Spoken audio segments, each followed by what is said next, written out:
The blood-curdling scream tore through the peaceful afternoon in Bonanza, Colorado, sending Penelope Summers rushing to her father's general store window.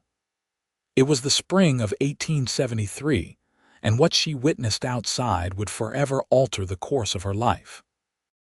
A man lay sprawled in the dusty street, his shirt soaked crimson, while three figures stood over him: the Callahan brothers, notorious for their cruelty and iron grip on the town council.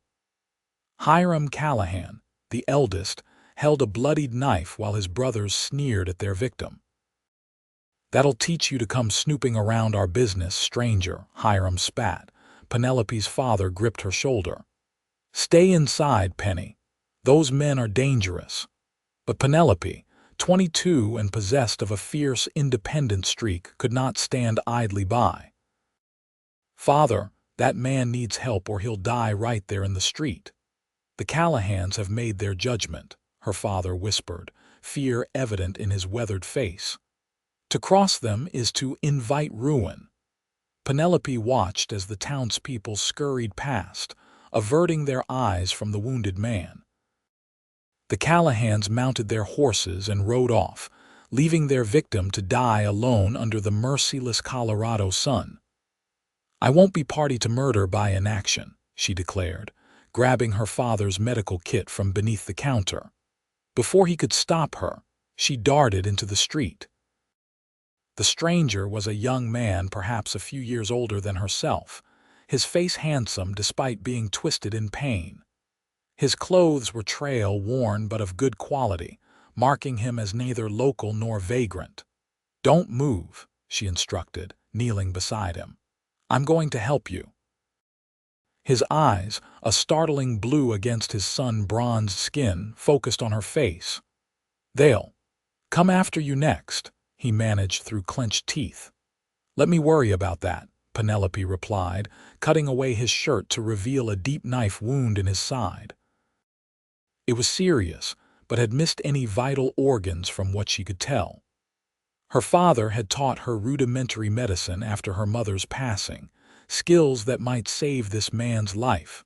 By now, a small crowd had gathered, whispering among themselves. Penelope recognized Pastor Williams among them and called out, "Pastor, help me get him to our storeroom." The pastor stepped forward hesitantly. "Penelope, the Callahans have marked this man. To aid him is to be Christian," she interrupted firmly. "Would you have us leave him to die?" Shame colored the pastor's face, and he moved to help her. Together, they carried the wounded stranger to the back room of Summers' general store, where Penelope set about cleaning and stitching his wound. Her father paced nervously. "Penny, you know what you've done. The Callahans run this town. They'll ruin us." "Then let them try," she responded, not looking up from her work. "I won't let an innocent man die because those brutes said so." The stranger drifted in and out of consciousness as Penelope worked. When she finally tied off the last stitch and bandaged him, night had fallen over Bonanza. "He needs rest now," she told her father, "and someone to watch over him in case fever sets in." Samuel Summers looked at his daughter with a mixture of pride and fear. "You've always had your mother's heart and her stubbornness. I'll take first watch. You get some sleep." Penelope nodded gratefully and retreated to their living quarters above the store, but sleep eluded her. The stranger's face kept appearing in her mind, along with the cold fury in Hiram Callahan's eyes as he'd left his victim to die. Morning came too quickly. Penelope had just finished preparing breakfast when the shop bell jangled violently. Her father, who had been dozing beside their patient, rushed upstairs with panic in his eyes. "It's the Callahans with Sheriff Morris and half the town council," he whispered. Penelope steeled herself and descended the stairs. Outside the store stood Hiram Callahan, flanked by his brothers and several of the town's most influential men. "Miss Summers," Hiram called, his voice carrying easily through the closed door, "we know you're harboring a criminal in there." "Send him out," and we might forget your involvement in this matter." She opened the door but stood firmly in the threshold. "The only criminals I see are standing before me, Mr. Callahan. That man was unarmed when you stabbed him." Hiram's face darkened. "That man is Nathan Daniels, a spy for the railroad trying to steal our land. He's been asking questions all over the territory."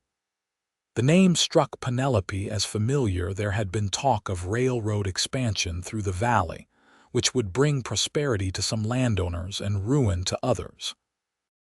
"Even if that were true," she replied, "it doesn't justify attempted murder." Sheriff Morris stepped forward, looking uncomfortable but determined.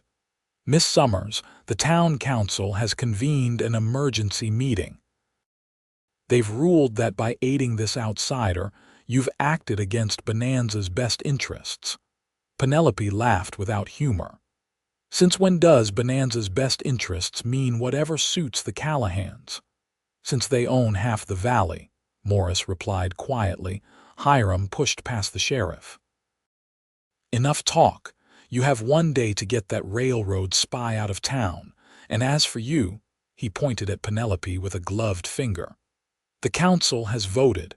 You're no longer welcome in Bonanza." A murmur ran through the gathering crowd.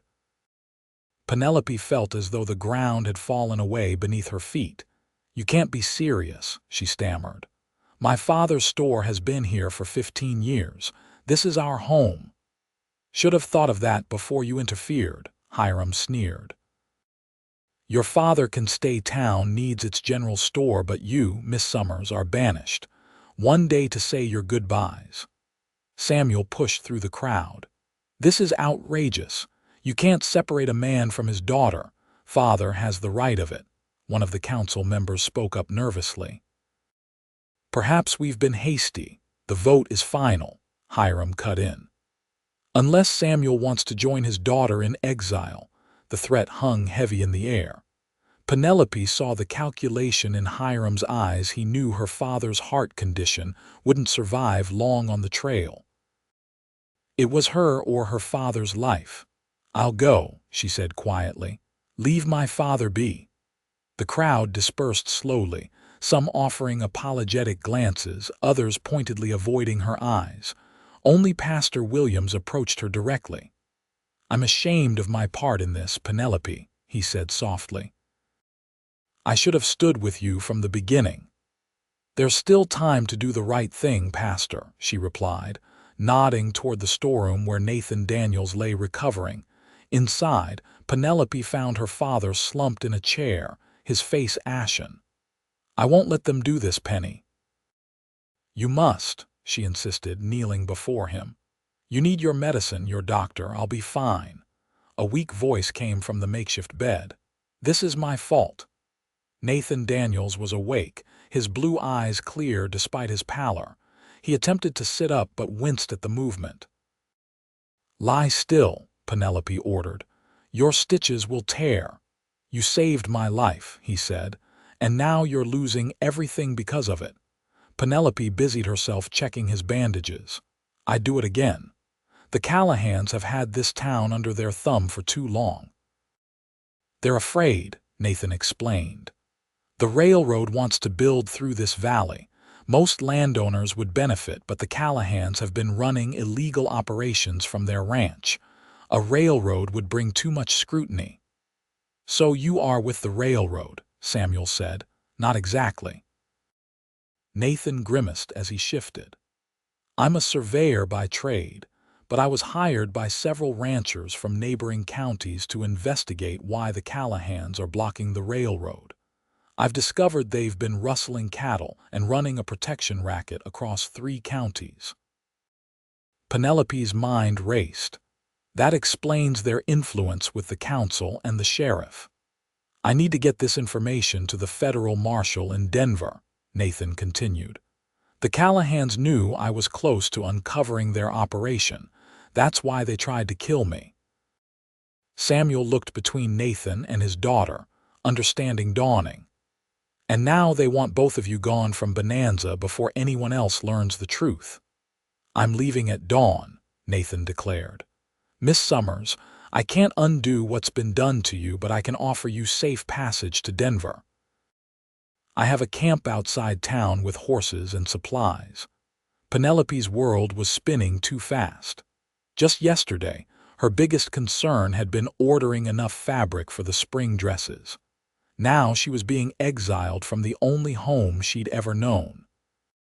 I need time to think, she said, retreating upstairs. In her room, Penelope packed methodically, selecting practical items and the few keepsakes she couldn't bear to leave behind: her mother's cameo, a family Bible, a small stack of cherished books.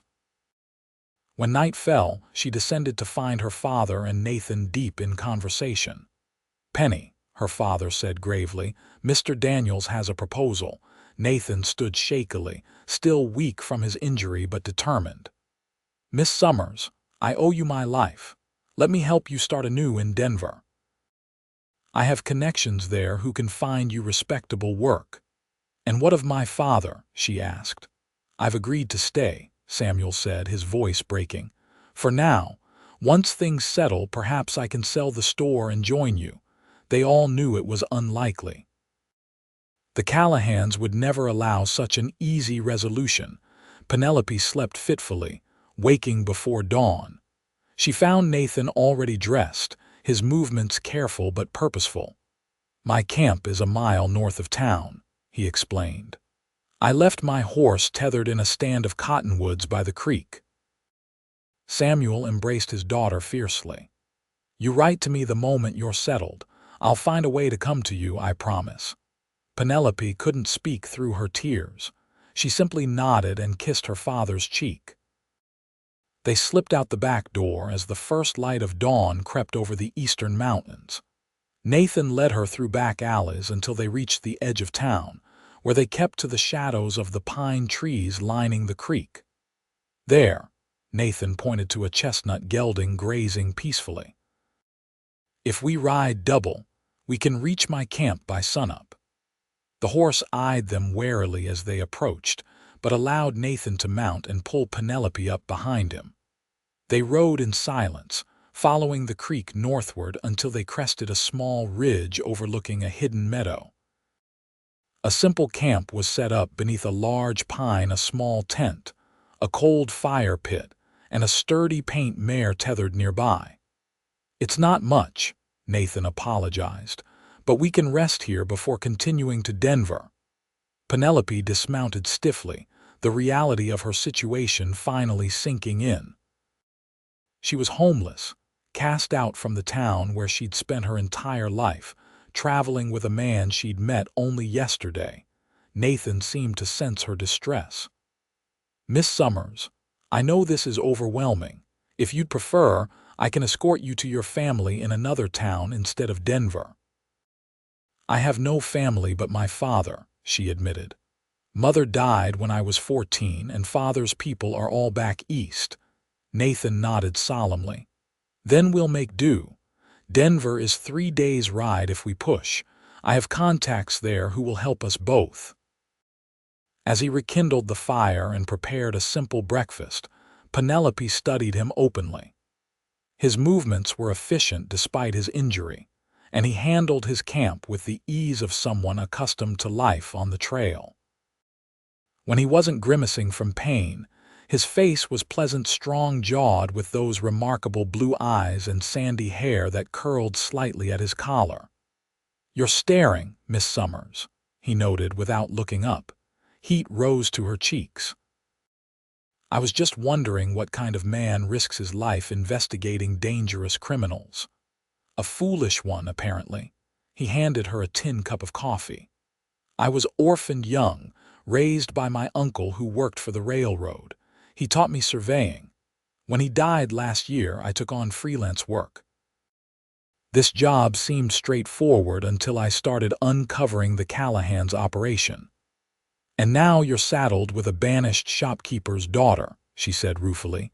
Nathan's expression softened. "Miss Summers, you saved my life at great personal cost. The burden is entirely mine." "Penelope," she corrected. "If we're to be traveling companions, you might as well use my name." Penelope, he repeated, the name sounding different in his low voice. Then you must call me Nathan. They broke camp after breakfast, loading Penelope's belongings onto the paint mare, which Nathan explained was his pack horse. You'll ride her, he instructed. I'll take the gelding. With your wound, you should take the gentler mount. Cougar isn't gentle, Nathan chuckled, patting the paint's neck. She's strong-willed and particular about who rides her, but she seems to like you. Indeed, the mare had nuzzled Penelope's shoulder when they were introduced, as if approving of her new rider. They rode west through most of the day, following game trails that kept them hidden from the main roads. Nathan was clearly familiar with the territory, navigating confidently through the rugged landscape. By late afternoon, dark clouds gathered on the horizon, bringing the threat of a spring storm. They made camp in a sheltered ravine just as the first fat raindrops began to fall. The tent's not much, but it's waterproof, Nathan said, helping Penelope inside before the downpour began in earnest. The small canvas shelter was indeed waterproof, but it was also clearly designed for one person. They sat shoulder to shoulder, listening to the rain drumming on the canvas. I'm sorry for the close quarters, Nathan said awkwardly. Better than being soaked, Penelope replied practically, though she was acutely aware of his proximity. As the storm intensified, Nathan recounted his travels across the Western Territories, describing magnificent landscapes and colorful characters he'd encountered. Penelope found herself laughing at his stories despite her circumstances. When he asked about her life in Bonanza, she told him about growing up in the general store, learning to keep ledgers by age 10, and helping her father manage after her mother's death. You're remarkably capable, he observed. Most women I've known would have collapsed in hysterics at being uprooted so suddenly. Most women haven't spent years dealing with difficult customers and balancing accounts, she retorted. Besides, hysterics won't get me to Denver or bring my father to safety. No, they won't. Nathan's expression grew serious. Penelope, once we reach Denver and I've spoken with the marshal, I intend to see the Callahans brought to justice. Your father will be free of their influence. And if the law fails? She asked softly. It won't, he assured her, though something in his eyes suggested he'd considered alternatives. They ate a cold supper in the tent as the storm showed no signs of abating. When night fell completely, they stretched out as best they could in the confined space, using their saddles as pillows. Tomorrow should bring clearer weather, Nathan murmured as they settled down to sleep. Penelope lay awake long after his breathing had slowed, staring at the canvas overhead, listening to the rain and wondering what awaited her in Denver. She had some savings sewn into her petticoat enough to sustain her briefly, but would need employment soon. Perhaps Nathan's contacts could help, though she disliked depending on the charity of a man she barely knew, however honorable he seemed. Morning brought clear skies and renewed purpose. They packed quickly and continued westward, making good time through the mountains. Nathan pointed out landmarks and shared tidbits of geological knowledge that revealed his surveyor's training. By midday, they reached a high pass that offered a spectacular view of the valleys beyond. Look there. Nathan indicated a distant line cutting through the landscape. That's the existing railroad line to Denver. We'll intersect it tomorrow, then follow it to the city. Will the Callahans pursue us this far? Penelope asked. Nathan's expression darkened. They might. I have evidence that could send them to prison for years. We should remain vigilant. As if summoned by his words, the crack of a rifle split the air. Nathan reacted instantly, pulling Penelope from her saddle as a bullet whizzed overhead. Down, he commanded, dragging her behind a large boulder as a second shot kicked up dirt where they had stood moments before. The horses had scattered at the gunfire. Nathan peered cautiously around the rock, drawing his revolver. "Two riders coming up the trail," he reported grimly. "Looks like Hiram and the youngest brother. They followed us all this way." Penelope gasped, pressing against the boulder as another bullet struck it. "They can't afford to let us reach Denver." Nathan checked his ammunition. "Stay here." Before she could protest, he had slipped away, using the rocky terrain for cover as he circled toward their attackers.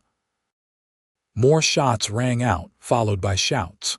Penelope's heart hammered in her chest as she cowered behind the boulder, feeling helpless. Minutes stretched like hours until finally she heard Nathan call her name. "It's clear," he announced, appearing around the boulder. Blood streaked his left arm where a bullet had grazed him. "You're hurt again," she said, rushing to examine the wound. "It's nothing," he dismissed.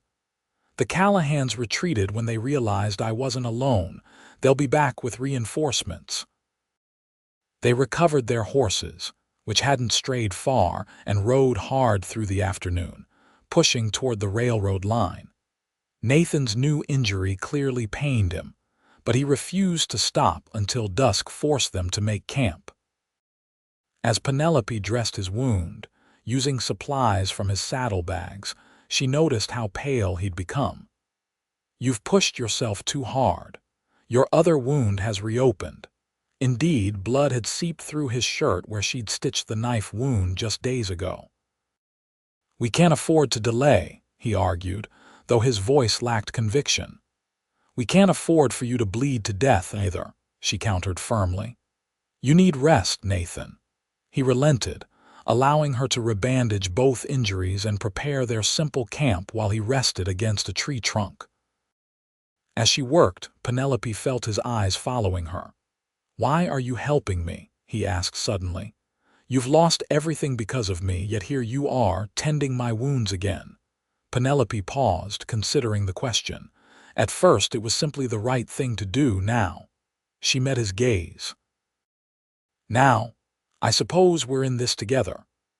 Something passed between them, an understanding, perhaps, or something deeper that neither was ready to name. They ate in companionable silence as night fell around them, the stars emerging in breathtaking clarity above the mountains. "It's beautiful," Penelope murmured, gazing upward. "I've never seen stars so bright." "One advantage of being far from town," Nathan replied. "In Denver, the city lights dim them somewhat, but out here, they're magnificent." "Tell me about Denver," she requested. "What should I expect?" Nathan described the growing city with its grand hotels, theaters, and bustling commercial districts. "It's nothing like Bonanza. There are opportunities there for a woman of your intelligence and capability." "As what? A shop girl? A laundress?" "Perhaps at first," he acknowledged. "But Denver has women who own businesses, who work as journalists, even a few female physicians now. The West is changing, Penelope." She considered this as she banked their small fire. "And what will you do once the Callahans are brought to justice?" "Continue my work, I suppose." He sounded uncertain. "Though I find myself reconsidering the appeal of constant travel." Before she could inquire further, Nathan suggested they take turns keeping watch, given the Callahans' pursuit. Penelope agreed to wake him after a few hours, though she privately resolved to let him sleep longer to heal. As she sat beside the dying embers, rifle across her lap, Penelope contemplated how drastically her life had changed in just 3 days. She missed her father terribly, worried about his health without her to ensure he took his medicine regularly. Yet alongside that worry was a strange, growing excitement about the future, a future that increasingly included the injured surveyor sleeping nearby. The night passed without incident, and they set off at first light, Nathan looking somewhat recovered after his extended rest. By midday, they reached the railroad tracks stretching like an iron ribbon toward the horizon. "We'll follow these to Denver," Nathan explained. "It's the most direct route. though not the most discreet. If the Callahans return, they'll expect us to avoid the open, Penelope reasoned. Precisely why we're taking it, he agreed. Besides, we might encounter a patrol from the railroad company who can offer assistance. They made good time following the tracks, though Nathan's injuries clearly still pained him. By late afternoon, they spotted a plume of smoke in the distance. A train, Penelope suggested hopefully. Nathan shook his head, frowning. Wrong direction, and that's too much smoke for a locomotive. As they rode closer, the source became horrifyingly clear. A small railroad maintenance station was ablaze, black smoke billowing into the sky. "Stay back," Nathan ordered, drawing his revolver as they approached cautiously. The station was a simple wooden structure, now fully engulfed in flames. Two bodies lay in the dirt nearby, railroad workers by their uniforms, shot dead. "The Callahans," Nathan growled. "They're burning their way to Denver, eliminating anyone who might help us." Penelope covered her mouth, sickened by the sight. "Those poor men." "We need to move," Nathan urged, scanning the surrounding terrain nervously. "They can't be far ahead." They rode hard until sunset, stopping only when their horses needed rest. Making camp well away from the tracks, they extinguished their fire immediately after cooking a hasty meal. "We should reach Denver by tomorrow evening," Nathan said as they huddled together for warmth in the darkness. "But the Callahans will be waiting." "Then what's our plan?" Penelope asked, trying to keep her voice steady. "I have a friend in the city, an ex-lawman. If we can reach him, he'll help us contact the federal marshal safely. And if we can't," Nathan's arm tightened around her shoulders, "we will. I promise you, Penelope, I won't let them hurt you." The sincerity in his voice made her heart flutter unexpectedly. Despite the danger, despite everything she'd lost, she felt oddly secure beside this man she'd known less than a week. "Thank you for saving me," he murmured, his face close to hers in the darkness. "Not just from the knife wound, but for giving me a purpose beyond my work." Before she could respond, his lips found hers in a gentle kiss. Penelope froze momentarily, surprised by the sudden intimacy, then softened against him, returning the kiss with unexpected fervor. When they finally drew apart, both seemed equally startled by what had transpired. "I apologize," Nathan began. "That was presumptuous. It wasn't unwelcome," Penelope interrupted, surprised by her own boldness. They stared at each other in the darkness, the moment stretching between them until Nathan cleared his throat. "We should rest," he suggested, though his voice had roughened. "Tomorrow may prove challenging." Sleep came fitfully to Penelope, her mind replaying the kiss while simultaneously planning for the dangers ahead. By dawn, she had resolved to focus solely on reaching Denver safely. Personal feelings would need to wait. Nathan seemed to have reached a similar conclusion, acting with professional courtesy as they broke camp and continued their journey. The railroad tracks led them through increasingly populated areas as they neared Denver, passing small settlements and farms. By mid-afternoon, they could see the city sprawled across the plain ahead, smoke from factories and chimneys rising against the backdrop of the mountains. "We'll approach from the north," Nathan decided. "My friend Owen lives in a boarding house near the stockyards. It's not the nicest part of town, but the Callahans won't expect us there." They skirted the main roads into the city, taking back trails until they reached the stockyards with their pungent smells and cacophony of animal sounds. Nathan led them to a weathered 3-story building where he dismounted carefully, his injuries still evident in his stiff movements. "Wait here with the horses," he instructed. "I'll see if Owen is home." Penelope nodded, watching nervously as Nathan disappeared inside. The city loomed around her, intimidating in its size and noise after the relative quiet of Bonanza. Wagons clattered past, drivers shouting, while workers from the stockyards trudged home covered in dust and worse. After what seemed an eternity, Nathan emerged with another man tall, heavily bearded with the watchful eyes of someone accustomed to danger. "Penelope, this is Owen Grant, formerly Marshal Grant of Wyoming Territory," Nathan introduced them. "Owen, Miss Penelope Summers of Bonanza." "Madam," Owen tipped his hat respectfully. "Nate's told me your situation. You'll both be safe here tonight." They stabled the horses behind the boarding house and followed Owen inside and up 2 flights of stairs to his rooms, a sparse but clean set of chambers with a small sitting area and 2 bedrooms. "The landlady's strict about unmarried ladies," Owen explained, "but I told her you're my niece, recently widowed, and Nate's your protective brother-in-law. She seemed to accept it." Penelope blushed at the deception but understood its necessity. "I'll take the sofa," Nathan announced. "Penelope can have the spare room."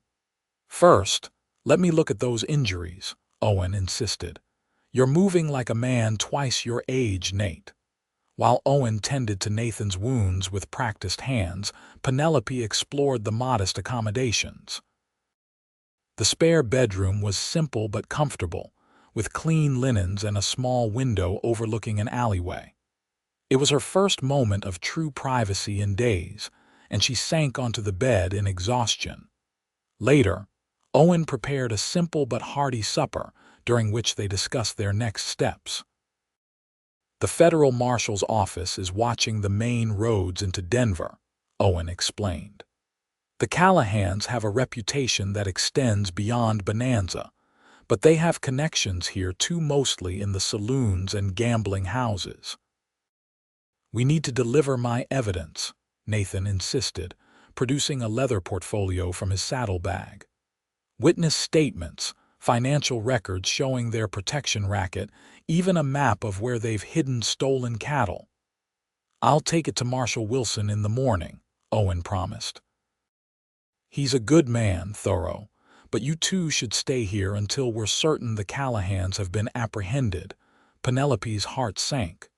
"How long might that take? My father is still in Bonanza, vulnerable to their retribution."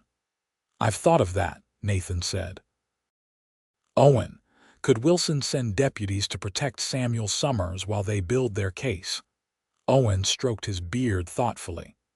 "Possibly, though federal marshals generally don't interfere in local matters without cause. Attempted murder and witness intimidation aren't cause enough." Penelope asked incredulously. "The law moves carefully, Miss Summers," Owen replied, "but I'll emphasize the urgency." After supper, Owen excused himself to visit a neighboring establishment, promising to return shortly. Left alone, Penelope and Nathan sat in awkward silence, the memory of their kiss hanging between them. "Penelope," Nathan finally began, "about last night you needn't explain," she interrupted. "We were both exhausted and in a difficult situation." "That's not," he stood abruptly, wincing at the movement. "That's not why I kissed you." Penelope looked up at him, her pulse quickening. "Then why did you?" "Because in 4 days you've shown more courage and principle than most people demonstrate in a lifetime." He moved closer, sitting beside her on the worn sofa. "Because you saved a stranger at great personal cost, then faced exile with dignity rather than surrender your values." His hand found hers, warm and calloused. "And because I find myself thinking about you constantly, in ways that have nothing to do with our circumstances." Penelope's breath caught. "Nathan, we barely know each other." "I know everything that matters," he replied earnestly. "I know you're loyal, brave, and unwavering in your convictions. I know you care for your father deeply, and that you have a healer's hands. I know you look at the stars with wonder and face danger with resolution." He lifted her hand to his lips, kissing it softly. "What more do I need to know?" Before she could respond, the door burst open. Owen stumbled in, blood streaming from a cut above his eye. "They're here," he gasped, slamming the door behind him and sliding the bolt. "The Callahans, all 3 brothers and half a dozen hired guns. They're searching the boarding houses in this district." Nathan was on his feet instantly, pain forgotten. "How did they find us so quickly?" "Money talks in the stockyards," Owen replied grimly, grabbing a shotgun from a cabinet. "Someone recognized your description and sold you out." Penelope felt fear grip her heart. "What do we do?" "The back stairs," Owen decided. "They lead to the alley. I'll hold them off while you 2 make for the marshal's office. It's 8 blocks south on Lawrence Street, a red brick building with white columns." "We can't leave you to face them alone," Nathan protested. "You have to," Owen insisted. "That evidence needs to reach Marshal Wilson, and Miss Summers needs protection. I'm just buying you time." A heavy pounding on the door punctuated his words. "Open up, Grant. We know they're in there." Hiram Callahan's voice boomed from the hallway. "Go." Owen hissed, positioning himself by the window for a clear shot at the door. Nathan grabbed his saddlebags and Penelope's hand, pulling her toward the back of the apartment where a narrow door led to the service stairs. As they slipped through, gunfire erupted behind them, Owen's shotgun blast, followed by the sharp reports of revolvers. They descended the rickety stairs as quickly as Nathan's injuries allowed, emerging into a dark alley littered with refuse. The sounds of shouting and gunfire continued above. "This way," Nathan urged, leading her deeper into the maze of alleys behind the stockyards.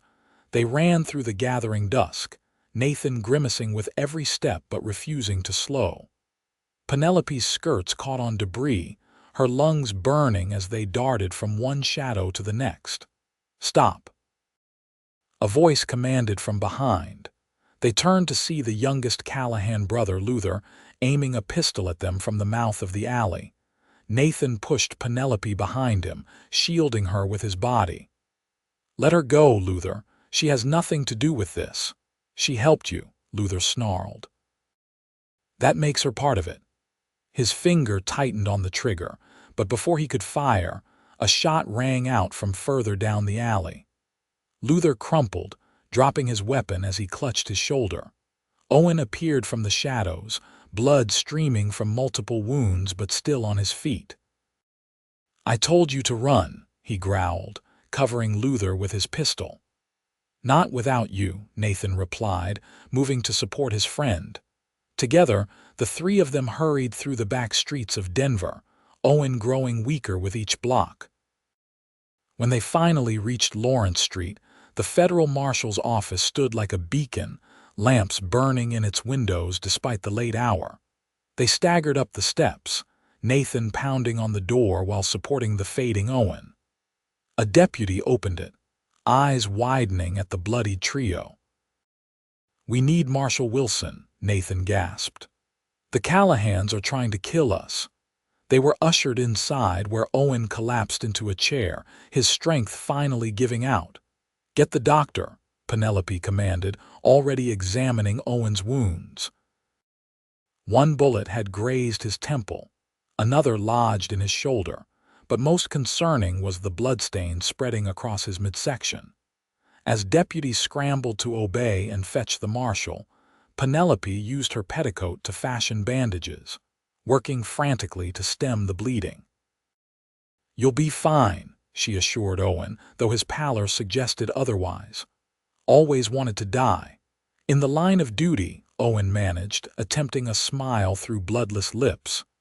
"You're not dying today," Penelope insisted firmly, applying pressure to his wounds. Marshal Wilson arrived shortly, a tall man with steel-gray hair and a no-nonsense demeanor. After assessing the situation, he immediately dispatched deputies to apprehend the remaining Callahans and secure the evidence Nathan presented. A doctor arrived to take over Owen's care, commending Penelope's quick actions that had likely saved his life. As Owen was taken to a back room for treatment, Marshal Wilson interviewed Nathan and Penelope separately, taking detailed statements about the Callahan's crimes. "I'll send my best men to Bonanza tonight," Wilson assured Penelope. "Your father will be protected, Miss Summers, and the Callahan's reign of terror is over." By midnight, word came that Hiram and the middle brother, Ezekiel, had been captured attempting to flee Denver. Luther was already in custody, his wound treated under guard at the local doctor's office. Nathan found Penelope sitting outside Owen's sick room, her hands still stained with blood, her face drawn with exhaustion. "He'll recover," the doctor had informed them. "Thanks largely to this young lady's quick thinking." "You saved another life," Nathan said softly, sitting beside her. "You have a gift, Penelope." She leaned against him, too tired to maintain propriety. "What happens now?" "Marshal Wilson says we'll need to testify against the Callahans when they stand trial. That could take months." His arm encircled her shoulders. "In the meantime, you're free to return to Bonanza if you wish. The banishment will be nullified once the town council learns the truth." Penelope considered this, remembering the faces of those who had stood by while she was cast out. "I'm not sure I want to return," she admitted. "Not immediately, at least." "Then what do you want?" She looked up at him, finding warmth in his weary blue eyes. "I want to bring my father to Denver where he can receive better medical care. I want to find meaningful work, and I want—" "Yes," he prompted when she hesitated. "I want to know if you meant what you said earlier about your feelings for me." Nathan's expression softened. "Every word. These past days have been the most dangerous of my life, yet also the most clarifying. I know we've known each other only briefly, but I feel as though I've found what I've been searching for across all those territories." He took her hands in his. "When you were cast out for helping me, a stranger, I knew you were extraordinary. And when I said you belong with me, it wasn't just an offer of assistance. It was recognition that two souls had found each other against all odds." Penelope felt tears forming. "I've lost my home." "Then let me help you build a new one," he replied. "Not out of obligation, but because I'm falling in love with you, Penelope Summers." The words hung in the air between them, sincere and unvarnished. Penelope realized that despite the chaos and danger, despite how rapidly her life had changed, one certainty had emerged: her feelings for Nathan Daniels. "I believe I'm falling in love with you too," she whispered, "though it seems impossible after so short a time." "The heart knows what it knows," he said simply, drawing her close for a tender kiss. 2 weeks later, Penelope stood on the platform of Denver's Grand Union Station, watching anxiously as passengers disembarked from the train from Bonanza. Nathan stood beside her, his injuries healing well, his hand reassuring in hers. Finally, she spotted her father, assisted by one of Marshal Wilson's deputies. Samuel Summers looked frail, but his face brightened when he saw his daughter. "Penny," he called, hurrying forward as quickly as his condition allowed. They embraced tearfully, Penelope overjoyed to find him safe. After the Callahan's arrest, the truth had spread quickly through Bonanza. The town council, eager to distance themselves from the criminals, had publicly apologized to the Summers family and rescinded Penelope's banishment. "The store is yours whenever you want to return," Samuel told her as they collected his luggage. "Though I've left Jenkins in charge for now." "We're not going back, Father," Penelope explained gently. "At least not yet. Nathan has found you a specialist for your heart condition, and I've secured a position as assistant to a lady doctor in Denver." Samuel studied his daughter, noting the newfound confidence in her bearing and the way she stood close to Nathan. "I see much has changed in these weeks." "Everything has changed," she acknowledged, "but for the better, I think." As they traveled by carriage to the small but comfortable house Nathan had rented for them on the outskirts of Denver, Samuel observed the obvious affection between his daughter and the surveyor. "Have you two come to an understanding?" he asked directly, ever the practical shopkeeper. Nathan cleared his throat nervously. "Sir, I had hoped to speak with you privately about that matter. There's no need for formality, young man. I can see how it stands." Samuel smiled wearily. "You saved each other from what I hear. That's a solid foundation." Later that evening, after Samuel had retired to rest from his journey, Nathan and Penelope walked in the small garden behind their house. Spring was advancing, bringing the first blooms and a sense of renewal. "Your father seems to approve of us," Nathan observed, his hand entwined with hers. "He's a good judge of character," Penelope replied. "He sees what I see, a man of principle who keeps his promises." Nathan stopped beneath a flowering apple tree, turning to face her. "I have one more promise to make if you'll hear it." Heart quickening, Penelope nodded. Nathan took both her hands in his. "Penelope Summers, when you were cast out for showing compassion to a stranger, I said you belonged with me. I meant it then as an offer of safety, but now I mean it as a proposal of marriage." He dropped to one knee, presenting a simple gold ring. "Will you belong with me forever as my wife, my partner, my heart's companion?" Tears of joy welled in Penelope's eyes. "Yes," she whispered. "Yes, I will." As he slipped the ring onto her finger and rose to embrace her, Penelope marveled at how a moment of moral clarity, the decision to help a wounded stranger, had altered the course of her life so profoundly. "I never expected to find love by being cast out," she murmured against his chest. "And I never expected to find it bleeding in the dust of a small town," he replied, tilting her face up for a kiss. "Yet here we are, exactly where we belong." They were married a month later in a small ceremony attended by Owen, still recovering but determined to stand as best man, Samuel, and a few new friends from Denver. Marshall Wilson gave the bride away in recognition of her courage in helping bring the Callahans to justice. Following the wedding, Nathan took a position with the Colorado Geological Survey, work that allowed him to remain primarily in Denver with occasional short trips to the field. Penelope thrived as Dr. Eleanor Whitman's assistant, discovering a natural talent for medicine that eventually led to her pursuing formal training, one of the first women in Colorado to do so. Samuel's health improved under the care of Denver's specialists, and within a year, he had sold the Bonanza store and opened a smaller one in their Denver neighborhood, content to work at a gentler pace while living with his growing family. For the Callahans faced justice swiftly, their extensive criminal network exposed by Nathan's evidence and testimony from farmers and ranchers they had terrorized. All three brothers received lengthy prison sentences, their hold on Bonanza permanently broken. 3 years after that fateful day when Penelope had first seen Nathan wounded in the street, they welcomed their first child, a son they named Owen Samuel Daniels, in honor of the two men who had helped make their happiness possible. On the night of their son's birth, as Penelope rested with the infant in her arms, Nathan sat beside her bed, his expression one of wonder and profound gratitude. "Do you ever regret it?" he asked softly. "Helping me that day, being cast out?"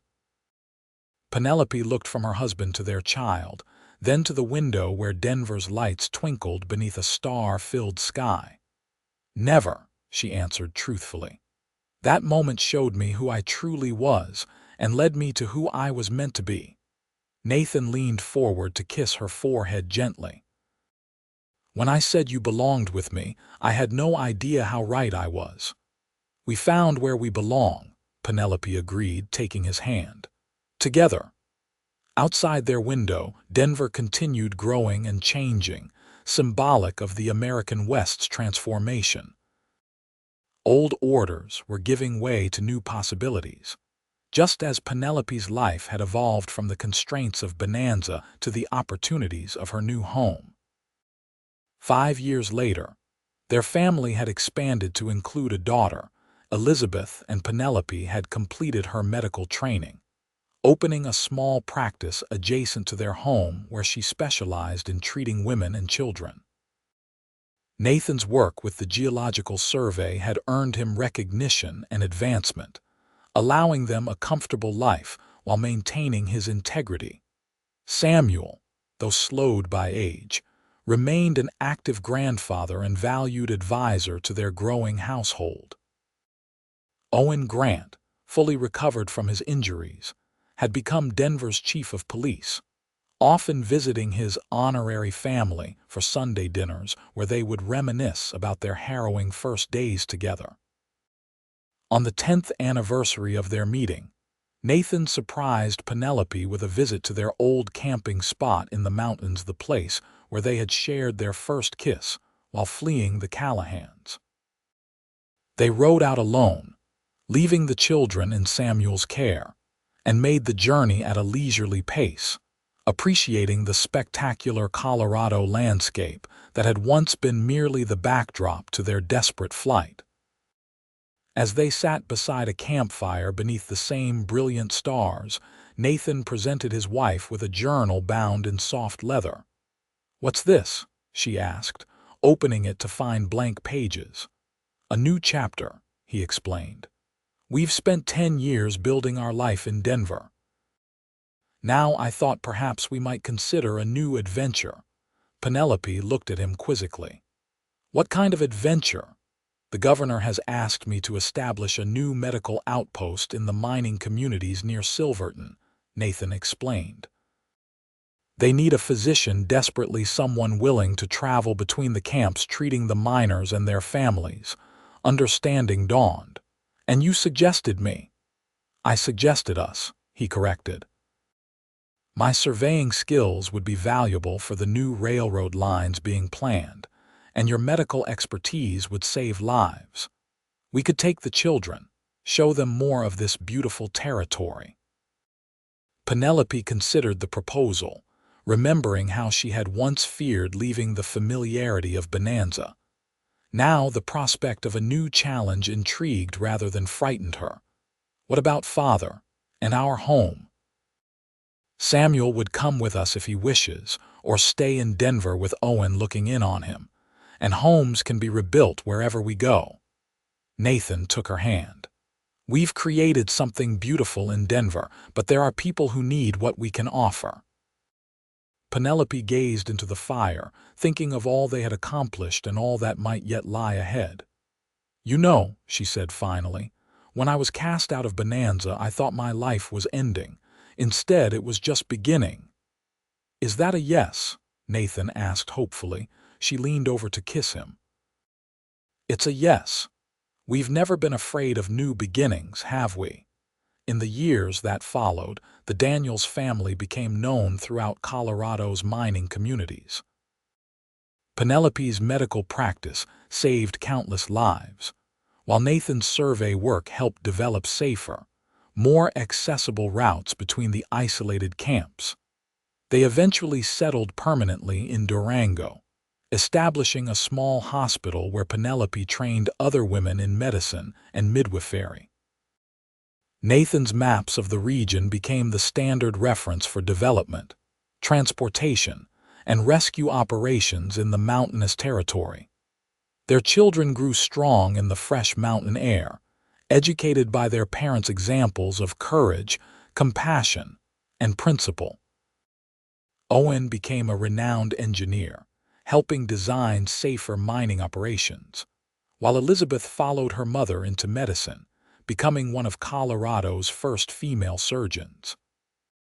Samuel lived to see his great-grandchildren, peacefully passing in his sleep at the age of 84, surrounded by the family that had grown from his daughter's fateful decision to help a wounded stranger. On their 50th wedding anniversary, celebrated in the garden of their Durango home with family and friends gathered from across the territory, Nathan raised a toast to his wife. "To Penelope," he said, his voice still strong despite his 75 years, "who was cast out for helping a stranger, and in doing so found her true place in the world." Penelope, her hair now silver but her eyes still bright with the same determination that had led her to defy the Callahans, smiled at the man who had been her partner through a half-century of adventures. "And to Nathan," she responded, raising her own glass, "who said I belonged with him when I had nowhere else to go and made it the truest statement of my life." As the sun set over the western mountains, painting the sky in brilliant hues of orange and purple, the elderly couple stood hand in hand, surrounded by the legacy they had built together, a legacy born from a single act of courage in a dusty street long ago. "Do you remember what you told me on the day our son was born?" Nathan asked quietly as they watched their grandchildren playing in the twilight. "When I asked if you ever regretted helping me, I said never," Penelope recalled, "and I've never had cause to change my answer." "Nor I to regret saying you belonged with me," Nathan replied, squeezing her hand gently. Together they had transformed being cast out into finding where they truly belonged with each other, in service to others, under the vast open skies of the West they had helped to shape. It was a love story written not just in their hearts, but in the lives they had touched and the communities they had helped to build, all flowing from that moment when compassion overcame fear and two destinies became gloriously intertwined.